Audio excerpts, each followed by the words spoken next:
Welcome back, everyone. Dan Vega here, Spring Developer Advocate at VMware. Now, Spring Boot 3.2 was recently released, and I'm going to cover one of the major features in that version today. Now, as you probably already saw from the title, we are going to cover virtual threads, and this really falls under one of the buckets, one of the major themes that I've seen in Spring Boot 3.2, and that is runtime efficiency. So we have support for features like virtual threads and Project Crack, coordinated restore at checkpoint. And so today I want to cover virtual threads. We're going to do a little bit of a high-level overview, what virtual threads are in the JDK and what it means to you as a Spring developer. And then we'll go in and we'll build an application. Actually, I'm going to build two applications. One to represent kind of the blocking state that is the HTTP communication. And then we'll take a look at how to enable virtual threads in your Spring Boot application and what that means from a performance standpoint. With that, let's talk about virtual threads at a high level. All right, so what are virtual threads? The first place to look is at the JEP. The JEP stands for JDK Enhancement Proposal, and this is JEP 444 called Virtual Threads.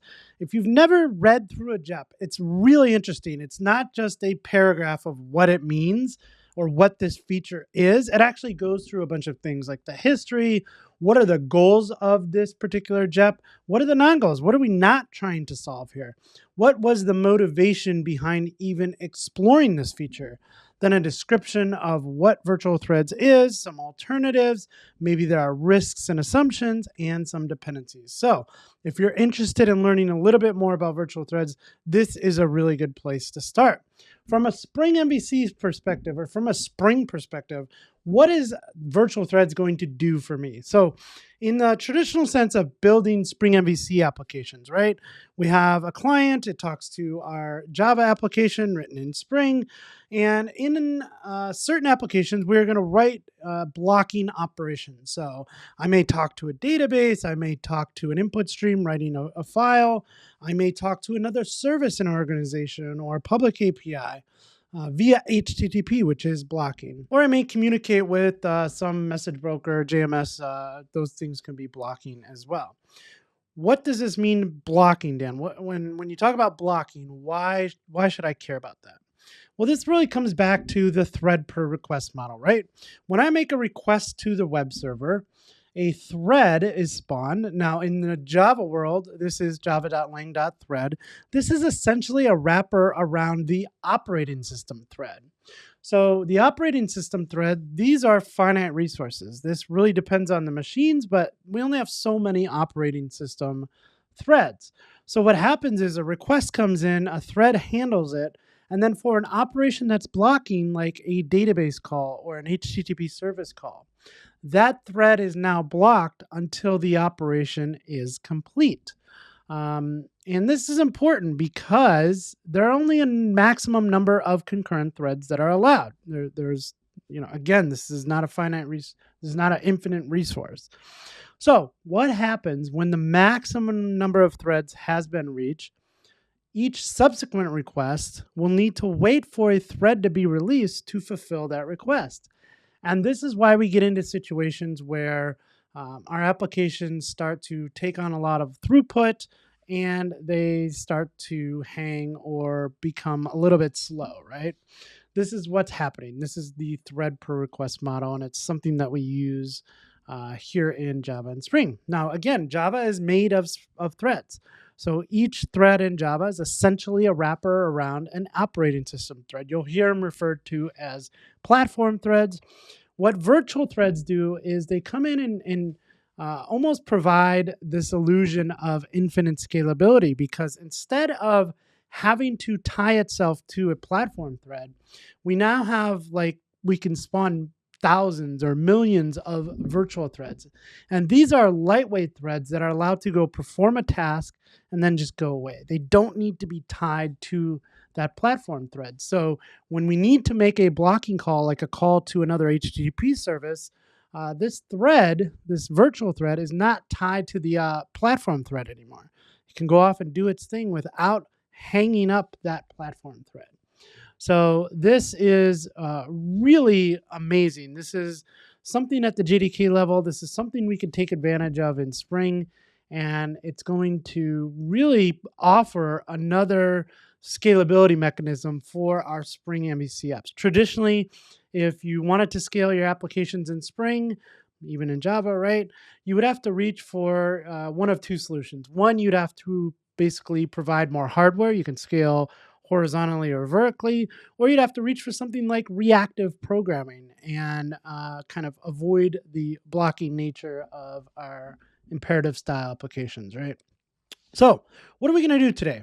So what I want to do is focus on just this HTTP call here, right? HTTP is blocking.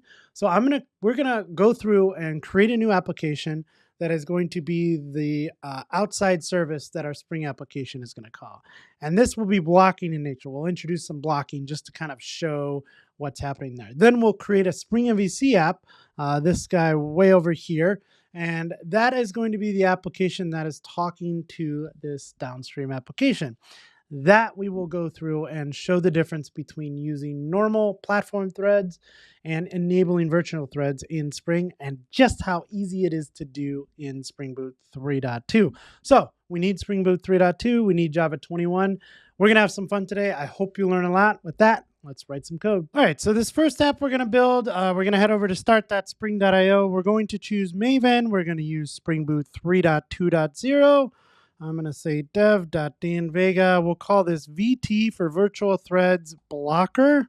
So this will be the blocking app. We'll choose Java 21, although for this one, it doesn't really matter. And all we're doing is building a web application.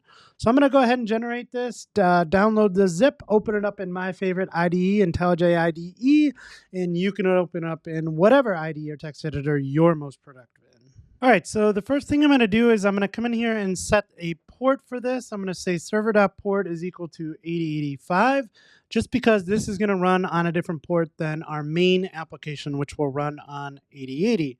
So we need to build out just a simple controller. I'm going to come in here and say this is our block controller. And we need to go ahead and set this up as a REST controller. And in here, we're going to create let me get a logger here. I might go ahead and log some information.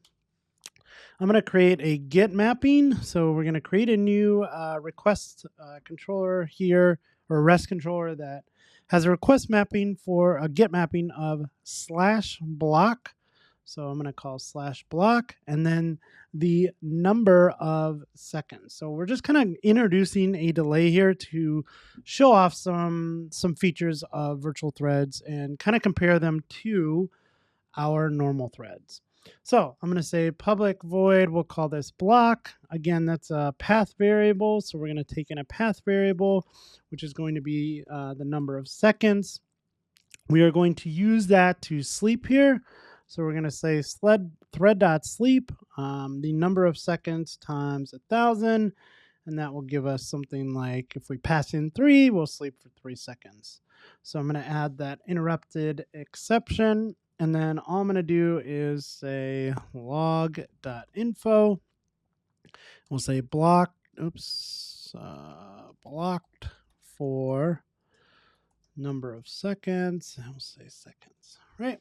So that's all there is to this particular application. I'm going to go ahead and start this up, and we will forget about it, and we'll come back to this in a second. So I'm going to go back to start.spring.io. All right, so I'm back here at start.spring.io. I'm just going to create a separate app. It's going to look pretty similar to this. We're just going to call this virtual threads. We'll say this is our main app. Again, now we want to use Java 21. We want to make sure we're on Spring Boot 3.2, and we're going to choose Spring Web. So I'm going to generate a new project and open that up in IntelliJ.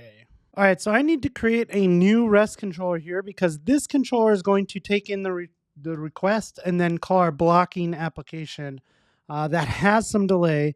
And this is how we're going to be able to kind of benchmark some things and see how they pan out. So I'm going to create a home controller here. This is going to be a class. This is going to be a REST controller. This is going to, let's do a couple of things. First, I need a logger again. I'm going to use that. Then I need a get mapping for, again, same one, /block/seconds, because we're going to take that in and pass that over to that app we just created. So I want to return a string. I'll call this home. I'll take in the path variable, which is that integer for seconds. And then what are we going to do here? We need to call the blocking application, right? So how can we call? Let's say return null for now, just to satisfy the compiler.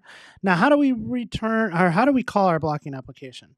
Well, what we can do in Spring Boot 3.2 is use the new REST client. So I'm going to say private final REST client. Now through constructor, or I'm sorry, through our constructor, we're going to need to do something here. And actually, I'm not getting this here. I am going to get a REST client.builder. We'll use the builder. And now I can say this .rest client is equal to our builder. We want to set a base URL. So we're going to say base URL is the one that we just created. So localhost 8085, I believe it was. Yeah. That was the base, and we'll call build, and that will give us a REST client. So now we have a REST client that we can call our other service with. So what I'm going to do is say, hey, REST client dot, we're going to make a GET request. The URI that we're going to call is the same. We're going to call block, and then the number of seconds. So how do we go ahead? We can use a couple different things here.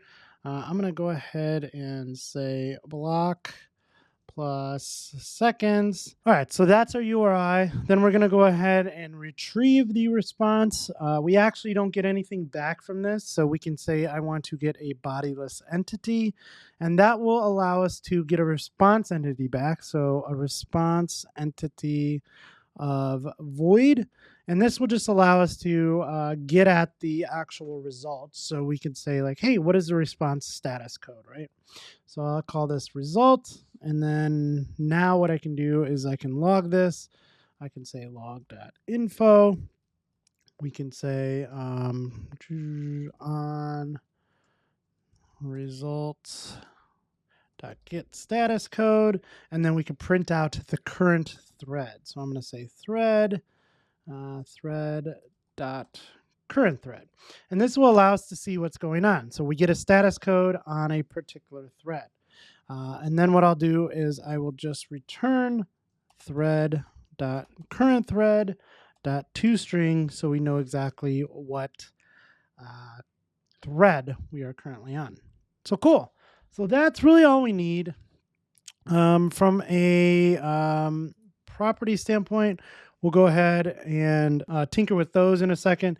But I'm just going to start up the application. We have done nothing different so far, right? So we've started our application. We've done nothing different. If we go over to our terminal and just make a simple HTTP request, I'm using HTTP. So I'm using HTTP, so I can say HTTP /8080 and then block. And then let's just say we wanted to block for 3 seconds. Now this is calling this app, which then calls the other app, and we can see that we are on thread 42. We are using the main thread, so we're on the main thread of the application here. And that is, in a nutshell, what this application is going to do. All right, so I want to go back to my slides just for a second because I want to talk about a couple things, and then we'll do some of these benchmark tests together. The first thing you need to understand is basically how many cores your machine has, because this is going to tell you how many available platform threads or operating system threads are available. And this kind of lets you figure out the boundaries that you can push. Again, it's not super important for this particular example because we're going to just kind of set some things, but I just want to show you how. So on my machine, if you're on a Mac, you can go into your Apple info and then go into more info and go into system report. And here it says total number of cores, 10, 8 performance, 2 efficiency. So I know I have the maximum number of 10 cores on this machine. So this allows me to kind of set some limits, right? So what we're going to do is we're going to go through and we're going to make some different requests using a tool called Apache Benchmark. This comes preloaded on Mac OS or Linux, I believe. If you're on Windows, I'm sure there's something similar, but all this does is it allows us to simulate some requests under load, or not even simulate, actually execute some requests under load. So in this case, we are executing, the number of times is 10. So I want to execute 10 requests to localhost 8080 and block for a number of seconds, in this case 3. So if you just run this in a normal application, this is going to take 30 seconds. And that is because we are only using one particular thread. We're taking in one request at a time, fulfilling it, and then taking in the next request. So this is going to take them in one at a time, 3 seconds each. That's going to be 30 seconds. Let's take a look at another example. So what about a scenario where we take in those 10, but now we're doing 2 at a time. So -C is for concurrent. You can see down here the concurrency level is 2. And so now we're taking in 2 at a time. What do you think is going to happen there? So we come in, we take a request on the first thread, and this particular request is being blocked for 3 seconds. Well, we have another available thread because we're doing 2 at a time. So at the same time, number 6, whatever number it is, it doesn't matter, but a second request is happening, and that is going to take 3 seconds. So if you're guessing at home, it's going to take somewhere around 15 seconds to complete.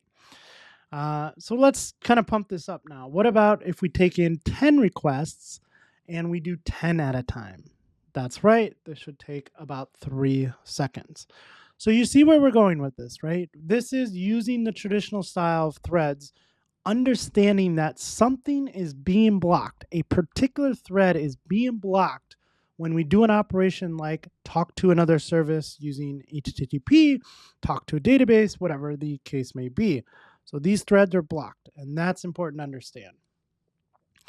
So another example we'll go through is, okay, let's do 60 requests, but go ahead and set the concurrency level to 20. And in this case, you might think, okay, well, this should only take like 9 seconds, right? Well, the problem is if we go ahead and set our max threads to 10, we know that I have 10 cores on my machine. I can only handle 10 requests at a time. It's not going to take 9 seconds, right? It's actually going to take 18 seconds because we can only handle 10 at a time. We can't actually do 20 at a time. So we'll see an example of that. And then we'll go into some virtual threads, and I'll come back to this. Let's jump back over to our application and go ahead and test this out. All right, so here I am on a command line. I'm going to run Apache benchmark with AB. We'll simulate that 60 requests. We're going to set our concurrency level to 20. I just want to make sure we go ahead and cap the number of threads. So we'll say server.tomcat threads.max equals 10. That means we're only going to use 10 at a max, right? So let's go ahead and restart this. And then I will come back here. So we're setting our concurrency level to 20, but we know we can only handle 10 at a time. And I'm going to make this call to HTTP localhost 8080/block/3. So let's go ahead and run that and see what our result is. Now, again, we thought, based on some simple math, that we should be able to do this in like 9 seconds, right? Because if we did 20 at a time into 60, that's 3 seconds of blocking. So 3 times 3 is 9. We should be able to do this in 9 seconds, but as we will see, the result is somewhere closer to 18. Now, with this benchmark, with Apache benchmark, I get a little extra lag, and I'm not sure why. I tried another tool called Hey, so you can install that using Brew. And Hey, for some reason, gets more exact total time than that I would expect to see. But I know Apache benchmark is something that's kind of installed on everyone's machine if you're using Mac or Linux. So I decided to use that for the demo of this. So just know that this number is, give or take a few seconds. Okay, so that is the case. Now let's go ahead and turn this off. And I want to enable, actually the other thing I want to show you here in the logs before we move on is you could see that we're on the thread. So we're on the main thread, and you could see that it never goes above 10. So this is the number of threads we showed. Because we come back here, we can see that we are logging out the status code. So 200 OK on thread, the current thread. So that current thread is here, and it's showing you the exact number, which is the number that it's on. So that is our log. I want to change this up now. So to enable virtual threads in Spring Boot 3.2, really, really easy to do. All we got to say is spring.threads.virtual.enabled equals true. And there you have it. That's all you got to do. We don't have to go change any code anywhere. This is going to enable virtual threads. So what I want to do is go ahead and restart this. Go back to my benchmark tool. I'm going to run the same exact test, and we're going to see what this is going to take. And I wonder if you have any guesses. So if you want to pause and think about it, how long do you think this will take? Okay, and there it is. So the time taken for this is 12 seconds. Really, it's 9, right? So in this scenario, we have 3 sets of concurrent requests going on.